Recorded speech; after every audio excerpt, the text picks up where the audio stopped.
So today I have the privilege of chairing the second plenary session and introducing the second keynote speaker.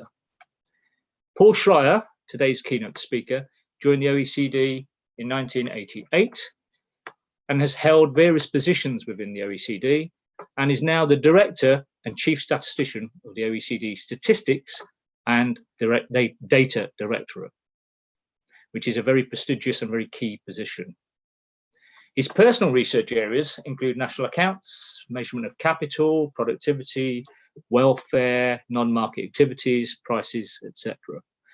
Paul is the author of several OECD manuals and various other publications in the international arena, journals and books. In 2008-09, he was the rapporteur in the Stiglitz-Sten-Fitoussi Commission on the measurement of economic performance and social progress. Many of those initiatives coming out of that are pertinent to today's world and today's work and research agenda. Paul also holds a range of other notable positions. I remember very well an OECD mission to China, where we were helping the National Bureau of Statistics there. Paul's contribution, insight, humour, etc., which is really nice. Paul's experience and achievements, as I've briefly described, and I stress briefly, fits in really well with the breadth of the topic themes that are pertinent to what the ESCoE is undertaking and the ESCoE umbrella of issues. Paul will now present Framing Measurement Beyond GDP, which will cover a wide range of relevant and live issues to our research and production agenda of today. Paul's presentation will be around just over 30 minutes, leaving ample time for discussion. Can I stress that if you have any questions, please use the QA function to tap in those, and we'll pick those questions up in the question and answer session itself. To also mention that the presentation and the QA session will be recorded and will be available on the website after the conference. So I will now hand over to Paul. If you can share your screen and presentation, and off we go. Thank you. Well, thanks. Thanks so much, Sanjeev. I trust you can see my screen already. I shared that. Yeah. Many thanks for the invitation. It's a great honor and a pleasure to talk to the audience here. ESCoE is an excellent institution that has achieved a great deal of things already in economic measurement. What I'd like to do today is talk a little bit about the issue of measuring GDP and beyond, or beyond GDP if you want, and how to frame the measurement efforts. I will regularly sort of come back to an accounting framework, both in theoretically but also in practical terms, which is essentially there to structure our thinking around the various topics that come up. I will allude to this basic reference framework by way of three spheres: the production sphere, the well-being sphere, and the asset sphere. And I will explain that a bit more in a moment, and then offer some conclusions where we come out in terms of the measurement agenda here. Now, you all know, of course, that the environmental, social, and economic issues have surfaced a lot over several decades now. Much of the discussion under the current pandemic also is around this notion of building back better. So not only going back to business as usual, but shaping policy and therefore measurement in a way that the new dimensions, in particular environmental, social dimensions, can be brought into the picture more forcefully. We know that GDP is not enough as a guide. There are quite a few alternative indexes and dashboards. And indeed, if I look back over quite some time now, GDP and it's sort of has a contested history. There's been a long discussion about its its capacity to picture well-being or the issues that are left out of GDP.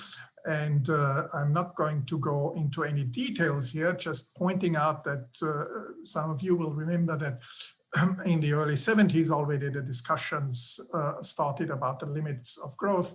And really all the way through there were initiatives at the international and national level to complement, sometimes to substitute, but essentially to enrich our measurement tools to come to grips with this broader vision of economic, social, and environmental questions.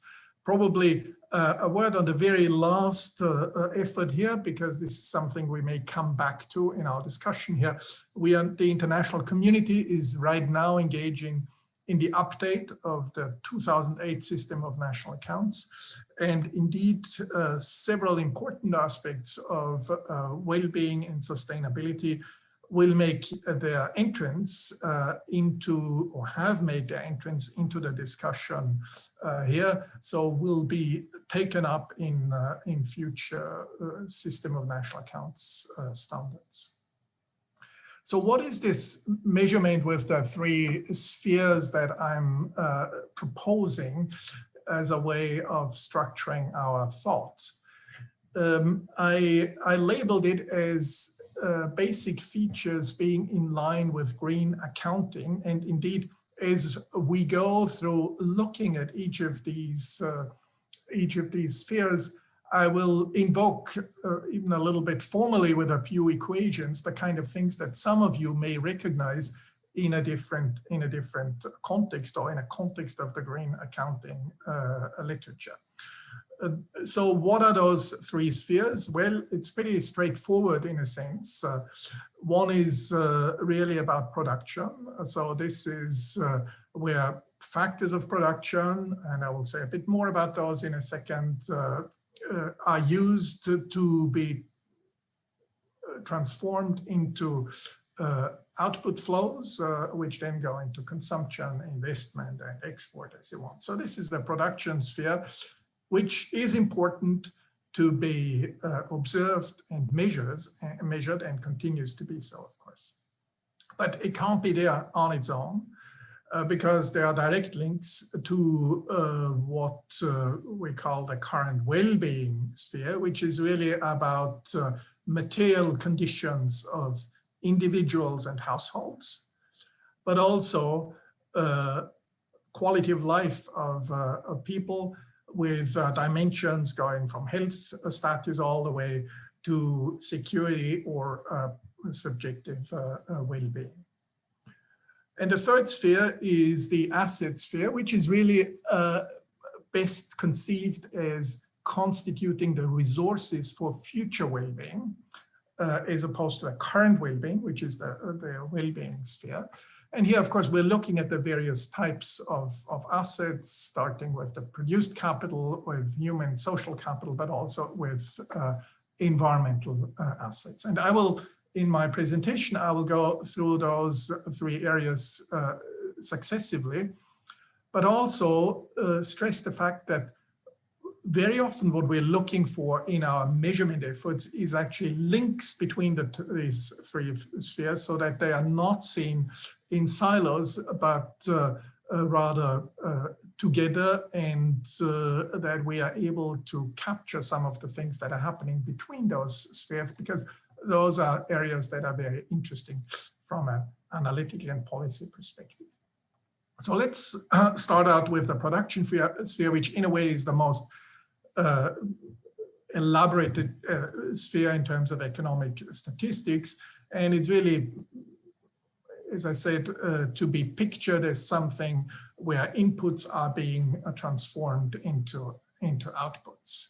So if you want to put that slightly more formally, you can just think of some sort of production technology that a technology set where outputs, just summarize it with GDP, Q, are being produced with labor inputs and two types of capital services. And I make a distinction here to bring in the environment in two ways, really. One is this set of capital services that I call ESCoE, which consists both of the produced types of capital that we know well, machine and equipment, structures, R&D, but also a number of non-produced assets, some of which are actually covered in the system of national accounts. In particular, I'm thinking about land, subsoil assets, mineral assets, timber. Those are all there. So we're moving sort of from the produced to the non-produced to the environmental or resource assets here. But I make a clear distinction to the group of assets that I call SN, which are services from ecosystems. And ecosystems is a notion that has to do with the spatial configuration of the environment. So an ecosystem is always spatially defined. It is a dynamic interaction of natural processes with our production sphere. Think of an ecosystem that provides services, for example, a forest or oceans or wetlands. A series of services are being provided. One of them can be of a direct input into productions. Others are just there, but they shape our production process. They are typically all non-market services. And just to drive this point further a little bit, if you think of a forest, then the timber that you get out of the forest is the sort of provisioning flow that the ecosystem service provides. But of course, that is only one and probably not even the most important function of forest. If you think of it as a dynamic ecosystem that is important for climate change and for many other issues like biodiversity and so on. So that distinction is important and will be important as we move into considerations about measurement. So if you just think about rather traditional productivity measurement in the production sphere, then, well, we have, of course, our output, our traditional output measure, we have labor input measure, and we have our capital measures. And really, the point to start is with these ESCoE measures that are part of the system of national accounts and which are often not measured, even though today they are part and parcel of our national accounts. And probably the single most important one relevant for virtually all countries is land, which is a non-produced asset, is important for our productivity measurement, is an important input for many activities, and yet often unmeasured and not always recognized in our productivity accounts. For some countries, subsoil assets are important, of course, minerals, all those are part of the national accounts, but we don't always bring these input flows explicitly into our accounting. So this is actually a starting point that needs to be pursued. Then, of course, on the production sphere interacts also with the environment through sort of bad outputs, through emissions or residuals that are emitted to the environment at large. And if we recognize that abatement is costly, then we could actually think of these bad outputs by recognizing this abatement explicitly. And it is not too difficult to demonstrate that if you have a situation where, say, this emission or pollution growth is slower than the GDP growth, then you actually have a situation where something like an effective output growth is higher than GDP because you've diverted resources to reduce pollution. So the effective output that includes the abatement activity is actually moving faster than our GDP, which would mean that our productivity growth could have been understated if we put a lot of effort into that. The intuition can go both on the input side or on the output side, but consider, say, two countries, and you only look at inputs in terms of labor or produced capital, and those are identical between the two countries. And now you have natural capital that makes its entry, and there's a lot of these natural capital being used in country A, much less in country B. Would you say that the two countries have the same productivity? Probably not, because you really have a different input configuration that should be recognized. Now, there's some work that has been ongoing by my colleagues of mine that try to explicitly identify those sources of growth. And this is all within the national accounts framework. So the only adaptation here is that the flows of natural resources, as they are in the national accounts, are recognized in the productivity calculations. And it makes a difference for some countries when you bring in the subsoil assets, and not surprisingly, this is countries like Chile or Saudi Arabia or Russia, where suddenly the composition of productivity or the sources of growth changes as one brings this in. So that's on the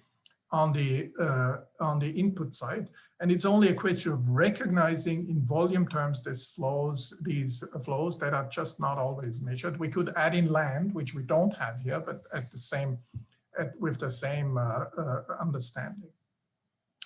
On the output side, one can also go into this idea of devising a measure of effective output, that is our production corrected for the effects that go into abatement. Of course, that requires some sort of measurement of the marginal costs of abatement to correct our GDP measure. But again, we are in a situation where if we are abating faster than we are producing the good outputs, in a way we are understating our productivity growth. But of course, vice versa as well. If we have countries that where the emissions decreased, then the emissions increased or were faster than GDP growth, you actually have to downward adjust GDP growth. And as you can see here in the graph, the blue dots are the GDP growth rates over this period. It's a bit dated now, but the principle still holds, whereas the red dots are the effective output. So there's a difference for a number of countries, and of course this can play out over the longer term in our productivity considerations. Remember, we're still inside the national accounts here. Just on this case, we have to compute some marginal abatement costs to make this correction or this consideration. Now, I was mentioning these non-market ecosystem services, and we have the ecosystem assets. So this would be the forest, the wetland, and the depth of the oceans, which provide services. And there's water filtering ongoing. There's of course rainfall, climate, weather, carbon sequestration of forests, all purely non-market activities. And I don't think that we can or should bring those explicitly into our productivity calculations or make adjustments easily for those, except for some services, but those are again more in the area of natural capital that I mentioned before. So I don't suggest that any adjustment be undertaken, but I think what we need to keep in mind is that our measures of growth and productivity are conditional on these non-market ecosystem services happening out there. And you can easily formulate that more formally by having these SN variables in your cost functions, in your production functions, or in your price indices, because what we observe economically is conditional on these things happening.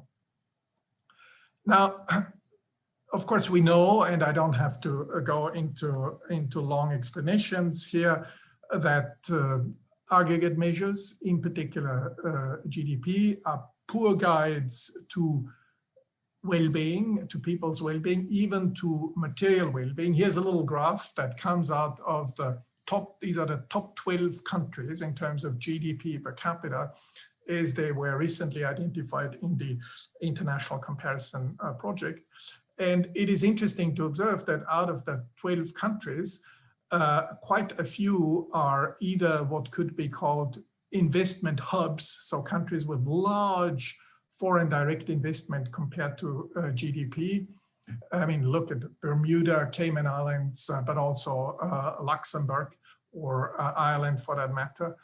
Or they are natural resource based, so with large parts of resource rents as part of GDP. And one wonders, of course, or can probably make a case that the GDP per capita figure here is not very indicative of the income situation of the average household in these countries. So here we are already in a link between the production and the well-being sphere. And there are a couple of interesting links that we need to point out. One is, of course, the whole issue of what happens in households. So the non-market production of households. Again, this is a long-standing theme. We know these are not part of the national account. So when you take care of your of the elderly, when you take care of your children, when you cook or engage in gardening, this is not part of our GDP, but of course it is production, and these are really important services, and they have an impact on our well-being. So here's a measurement area that deserves further work. I'm not suggesting that this comes into GDP, but I think there's a case for making a more systematic and a comparable assessment of the non-market production of households. The second link between the production, well-being, and asset sphere is really is again within our SNA boundary, and is when we move from a production perspective really to a more to an income perspective, because of course if we depict net income as GDP reduced by depreciation or depletion, then you are in a situation where you can reason about Hicksian income, that is the maximum income, income or the income that keeps your capital constant, or the maximum consumption that you can undertake without reducing your capital. So you get in a sense of intertemporal economic well-being because you have this capital measure in there. There's some very useful literature out there, and this is also the link that I mentioned to the more green accounting literature. I mean, starting with Weitzman in the 1970s, who made a case for the intertemporal interpretation of net income, and an important paper also that came from Seft and Wille in 2008, because what they pointed out very importantly is that you want to look at real savings if you want to get a measure of intertemporal well-being even if it's in a general equilibrium context, but it's real savings deflated with consumer price index. And indeed, it makes a difference how you deflate income if you move from the production to the well-being sphere. But we're still talking about an aggregate measure, even if we have taken off depreciation and depletion. So let's take a look at the well-being sphere, because we've already sort of crossed that boundary by talking about real income. And this is really where we are in the utility space, if you want to formalize this. And I have indexed this with a particular household because, of course, this whole idea about distribution between households, between individuals, between groups of society are really crucial here. So what do our current well-being measures look like? Well, we have the material conditions. This is where income comes in. But of course, there's this whole sequence of quality of life indicators that was the subject of many discussions also in the Stiglitz-Sen-Fitoussi Commission, and which has made its way, I think, into many empirical work areas. A first and simple step to look at the material conditions is to look at household aggregates instead of GDP. That's something that is increasingly done now. Here is the latest OECD press release, where you see the growth rates of household income in the latest quarter, so 2020, the fourth quarter, or cumulative, and then you see whether over the longer or the shorter run GDP growth outpaced household income or not. And that tells you a different story from GDP. Of course, by the way, the deflation issue that I mentioned comes in here as well, because we deflate household income with consumption price index.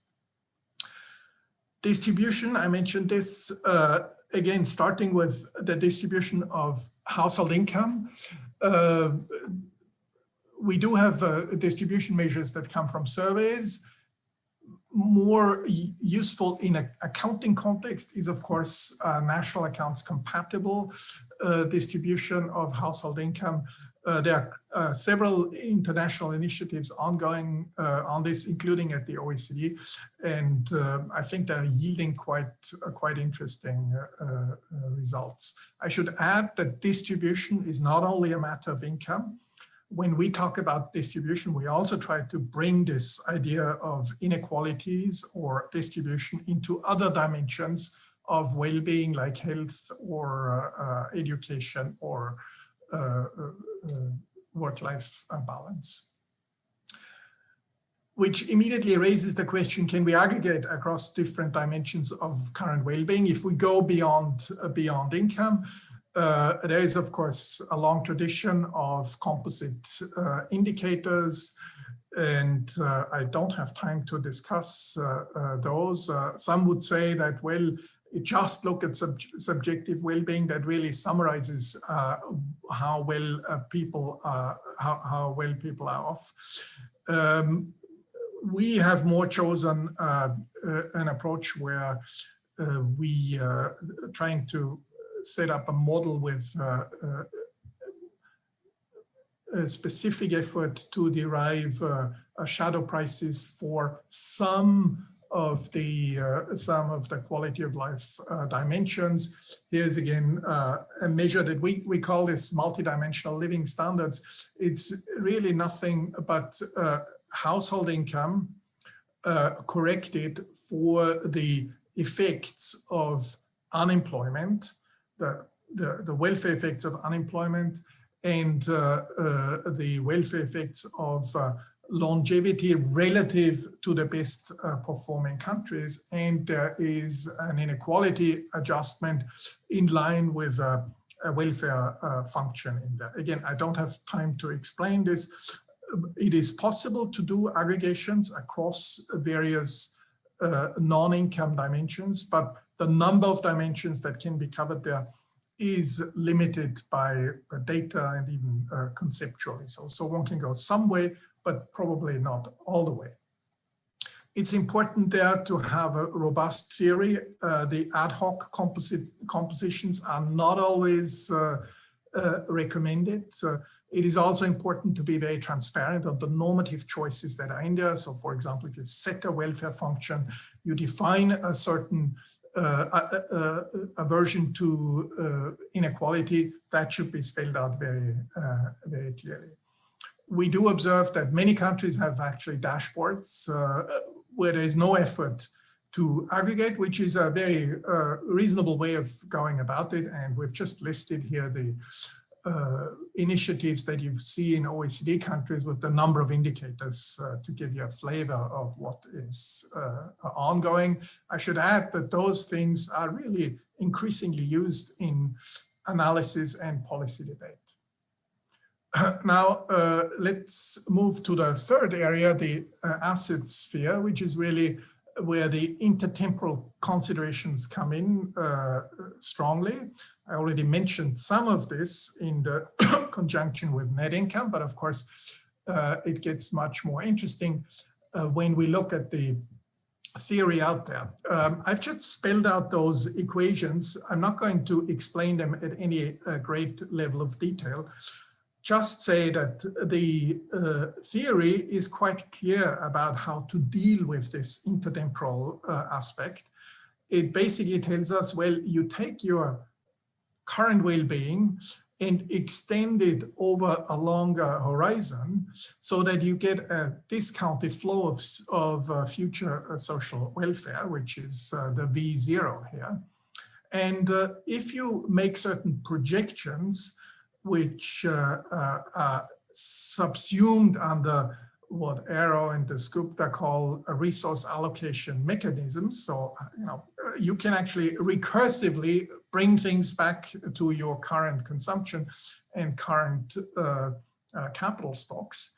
And then it is relatively straightforward to show that a welfare change and sustainability really depends on how these capital stocks change. If we just would need to look at the sign of these changes valued with these accounting prices PAK and PAN. The important thing is that these shadow prices or accounting prices really have to incorporate all the projections, the whole future resource allocation mechanisms in order to be truly representative and make to be truly valid as measures of our intertemporal welfare change. So that's the theory, and I think it provides an excellent sort of reference framework, again, how to think about this.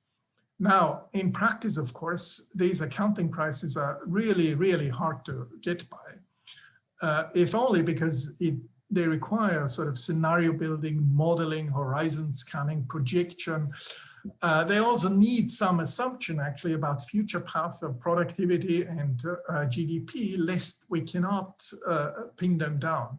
So it's not hard to make the statement that here we are really in a world that is not normally inhabited by national statistic offices, but this is really an area of research and modeling that is not something that would be on the table easily for NSOs. There's also a question, what exactly is the scope of the comprehensive wealth that we're looking into? Yes, we agree that the assets that we've been looking at in terms of produced assets should all be in there, but what about health? I mean, it makes a huge difference whether you bring in health capital or not, as we've seen from some estimates. What about the ecosystem assets that I alluded to before? Those, should they all be included in these considerations? And if so, how are we going to measure these to get to these accounting prices? So I'm not at all against measuring capital, quite the opposite, but I think we have to be very pragmatic about this. And my sort of measurement agenda would start with the capital stocks that are in the SNA and which are yet badly measured. And then I think we should extend to bring in some of the natural assets that are well described in the SEER, in the System of Environmental Economic Accounts. That is an international standard now. Sticking pretty much with a market or near market evaluation, there is also a good and well-established literature on human capital, again with market valuations, because there we have relatively safe grounds. Where things get really complicated, as I said before, is social capital. I mean, how do you measure accounting prices for, say, trust in government? We know that this is an important indicator of social capital, but I just have a hard time seeing how this can be translated into a monetary equivalent sort of in a discounted way. So the ecosystem assets are the other example that I gave. So in other words, I think we need to be pragmatic, we need to progress, and we need to know where the marginal benefit of monetization is lower than the costs that it takes to get there, and where we may be better off with physical measures. Of course, when we make those decisions, we have to be clear that whatever it is that comes out of our calculations cannot have the pretension of being a single indicator of whether we are operating in a sustainable way or not. But I think that's a fair price to pay. And just to show you some of the things that are coming out with ecosystem accounting, and to exemplify or how hard it would be to put an accounting price there. Here's a fact sheet that is elaborated on ecosystem accounting for Germany with agricultural land. So you immediately see that this, because the spatial dimension is really defining the whole issue, it is very hard to translate this into an aggregate price for Germany in a particular year. Or if you think about the whole literature about tipping points or critical thresholds of the environment, natural capital, biodiversity, those are formulated in physical terms, and it is a tall order to see how this could be brought into a final accounting equation. So by way of conclusion then,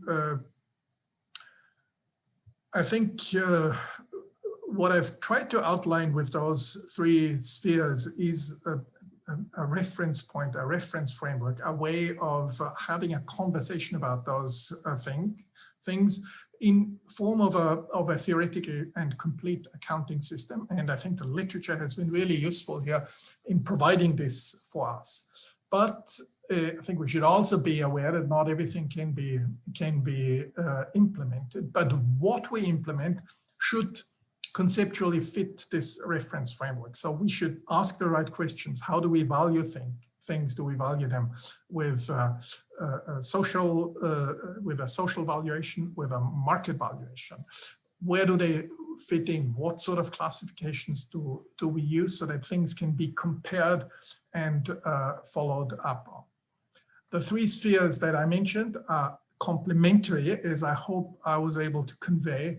They're not in competition with each other. So it's not about abolishing GDP in favor of something else. It's about considering it in conjunction with the other areas. Of particular interest are the links between the spheres, and I think there's more measurement work to be done here. On the practical side, I come back to the SNA and its implementation. Even there is work to be done. I mentioned at the beginning that we are in the process of, the international community is in the process of updating the 2008 System of National Accounts that concerns, for example, in introducing national accounts compatible distributional measures, also dealing with a consistent way of capturing non-market production of households. On the current well-being side, it is important to recognize the statistical gaps in key dimensions on the quality of life. We can go some way aggregating those things, but probably not all the way. An important measurement step ahead is the implementation of the SIA. We have a well-established central framework now that needs to be brought in, and a lot of interesting material can be generated with ecosystem services, as I tried to explain as well. The use of SIA data in analysis is also important, even in the production sphere. I showed you these environmentally adjusted productivity figures. So there's a lot to be done. We can do it in a consistent and internationally comparable way that will have a great return for everyone. But we should also be aware of the fact that not everything can or should be added up. So probably the ambition of having a single indicator that tells us whether we are operating sustainably from one quarter to the next is something that should remain as a theoretical reference, but not so much as our guidance for practical implementation. And on that, I thank you for your attention.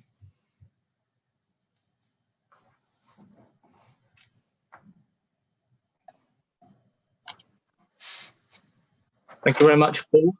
I think that's an excellent presentation from my personal perspective. I think this was quite a wide-ranging presentation with lots of food for thought, linking well what is in the national accounts and what is not in the national accounts, linking the social, environmental, household production type dimensions to well-being. I think so many of these issues are live issues, pertinent issues across the world today, especially with the COVID-19 pandemic. So, for example, distribution, poverty, links to economic statistics, official statistics is paramount now. Relevant data feeding into policy decisions is really important. So what I'd encourage people to do, I can see there is at least one. Any questions you have, please use, or there's two now, please utilize the question answer tab. I will use the chairman's prerogative as a chairman, but not necessarily someone obviously in the audience, to pose the first one for Paul. I see various aspects and standards covering concepts, methods, including the range of assumptions, data sources, and ultimately the plausibility of results and the ability to reproduce those as key cornerstones in developing the SNA framework. I see the SNA framework as a separate framework that links with the SIA framework, the two paramount frameworks. So what do you, Paul, see as the challenges in the easy areas, but more importantly, the difficult areas of transitioning research work or developing research work into the SNA and SIA arena, particularly SNA, given where we are right now? So over to you, Paul, and then I will assess as the questions come through. Thank you. Thank you, Sanjeev. Well, this is, of course, it's a vast question, but I'll answer it partially, therefore, relating back to one or 2 points that I made in the presentation. I think I was mentioning, I think twice, the issue of land, which is something that is in the national accounts, and yet it is not well measured. And even from a purely economic perspective, land is not only an important input for agriculture, it's an important input full stop. And if you look at what is happening to house prices, well, they are governed by changes in land prices, essentially, not so much by changes in structures. So bringing land into the picture of inputs and outputs is something that we are still missing in many countries. There's a big European initiative now to bring this into the European system, but of course, beyond that, information is still scattered. So I think that is something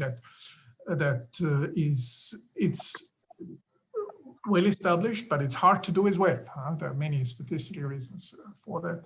The other area that I think is promising, and where sort of research meets analytical needs, and where we are close enough to the system of accounts are the things around pollution that I mentioned before.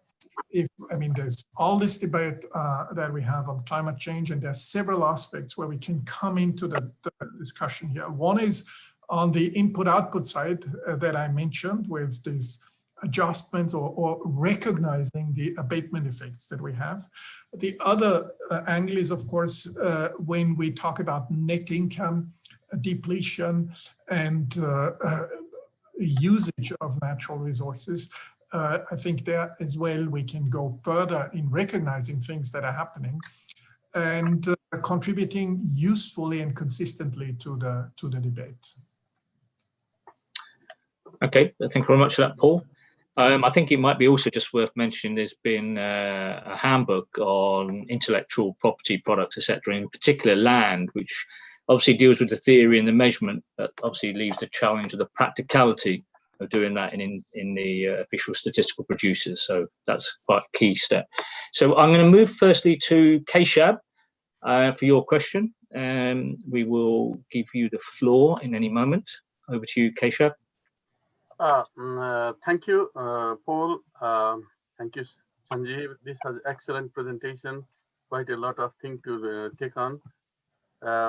When listening, one issue that came to me, what are the link between the human capital, human development index? So the UNDP has constructed, focusing on the welfare and adjusting income, health, and then education, these indicators in human development index. So is there a connection between now? I mean, obviously you have mentioned a lot more than that, putting the environment on it. So my question is whether this earlier exercise of the constructing human development index is incorporated into this new system. So could you please highlight on this one? I think it's complementary, but it's not integrated into a new system. I mean, but it's very consistent in the sense that the Human Development Index, adds two important dimensions. By the way, now it also includes distributional elements, so it adds important dimensions of a quality of life to income. And this is similar what we see in other areas, including our own work. As you say, we have more than those dimensions, simply because the literature suggests that there's a larger number of dimensions that affect well-being. And there are different ways of aggregating them. The HDI has a particularly straightforward and intuitively easy way of aggregating it. But of course, that is in itself a value judgment. I mean, you give 1/3 to income, education and health. Well, I mean, that is a statement, and it can generate some issues of a more theoretical nature. And but so I think there's complementarity, but the HDI as such will not be part of, say, a revised SNA. It will, but I think there's a lot of complementarity there.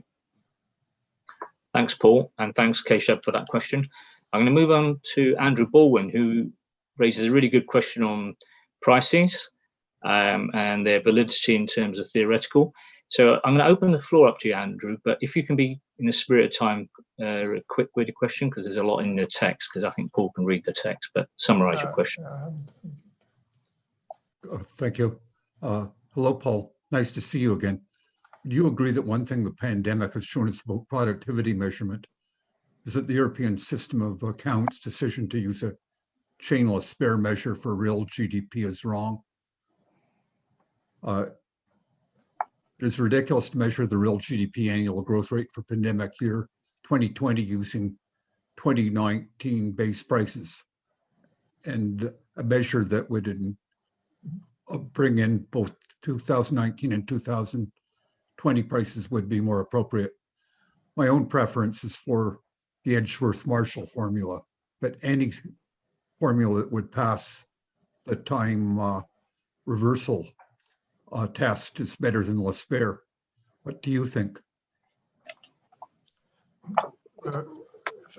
Thanks, Andrew. Yeah, good to see or hear you again as well. No, I agree. I mean, especially in times of like those where we have large shifts in components of quantities that are being produced, the index numbers play out or can play out quite importantly. As you know, of course, it is there is an issue in terms of getting hold of the contemporary data. If you wanted to construct a symmetric index, whatever the precise formula. So I think it is absolutely right that one should strive for symmetric weights, especially when you have big changes like those. There is a discussion ongoing, and it concerns, of course, the volume measures. There is a discussion ongoing on the CPI as well. I mean, how do we deal with products that are not available anymore in a CPI? I mean, those are really fundamental issues. I think the statistical community is acutely aware of those things.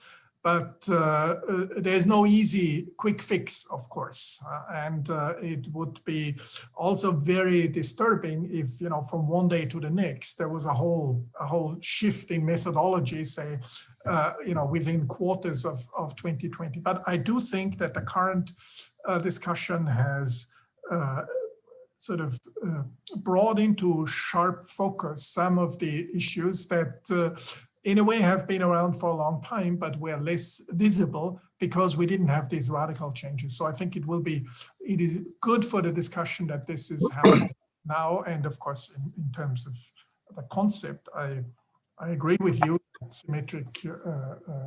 symmetric indices would be preferable. Thanks, Andrew, for your question. It's an excellent question, and thanks for the answer, Paul, or your response. I think it's also worth adding that the next 2 years to 3 years are going to be very challenging for statistical producers when it comes to drawing weights from any period of the year 2020. And if you're doing chain linking quarter on quarter or year on year, there's going to be some big issues. And I think comparability and guidance, and probably almost dynamic guidance, will be definitely something that we'll have to consider. So I'll move on next to Richard Hayes from the ONS. Richard. Thank you. Can you hear me? Yes. Yes. So shameless plug, first of all, we've been doing some empirical work around some of the issues that Paul's been talking about today, and in 1 o'clock tomorrow in session I will be presenting those. So if anyone's interested in those, they can see them there. But my question is more particular, and it's about accounting prices and whether Paul has any thoughts on how, in practical terms, are there any obvious methods we could utilize to get to accounting prices, which is clearly the big conceptual issue arising out of Partha Dasgupta's report. Thank you, Richard.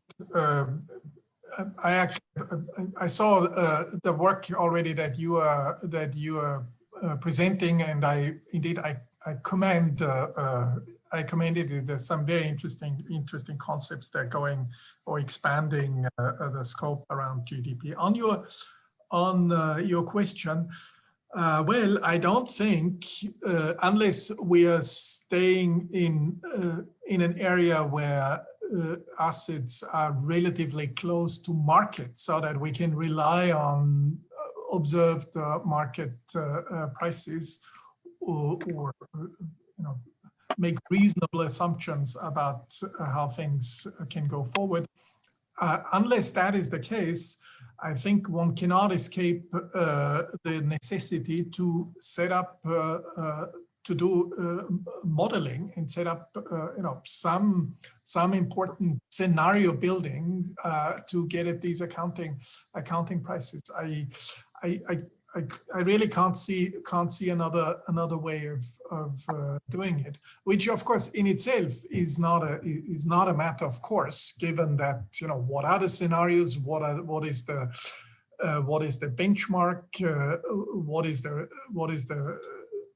ethical component also in scenario building, sort of making assumptions about what future generations may want. I mean, this is not so easy to do.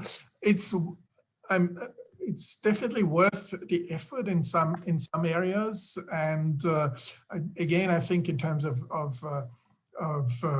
natural assets, not so much ecosystem assets, but natural assets, resources in terms of human capital, where, you know, one can make progress.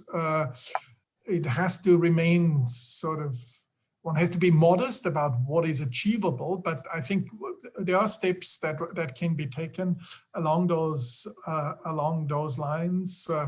I'm just skeptical about the capacity to have really accounting prices that are, say, produced by a statistical office, and that, you know, would give us the whole story about whether we are on a sustainable path or not. I mean, this would be a huge effort to do, and it's, at the end, it's also a question of, you know, where do we invest the next pound or euro in statistical capacity building or measurement? What is where do we get the highest return for our measurement in investment? Thank you, Paul. A nice testing question, almost bringing us towards the end there, Richard. Thank you for that.